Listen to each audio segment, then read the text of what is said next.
Nabi bagi tahu satu rahsia besar. Nabi kata cara nak padam dosa ialah bersedekah. Selalu saya beritahu diri saya dan kita semua, sedekah hari-hari walaupun sikit, walaupun RM1. Yang mampu RM1, sedekah RM1 tiap-tiap hari.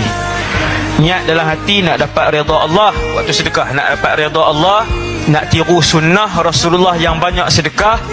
Nombor 3, niat untuk Nabi beritahu pasal sedekah tu, memadamkan dosa. Ya Allah, ni nak padam dosa lama.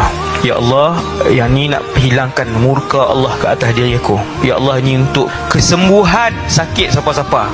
Sedekah buat tiap-tiap hari walaupun sikit. Buat setiap hari. Yang tak mampu RM1, 10 sen. Tipulah kalau orang hari ni kerja hari sehari, setiap hari tak mampu 10 sen. Mana lebih Allah suka? Yang berterusan sepanjang tahun, setiap hari RM1, ataupun dia bagi 1000 sekali ya? Maka yang lebih Allah suka ada wa muha wa in qalla, amalan yang paling istiqamah, paling berterusan walaupun sedikit.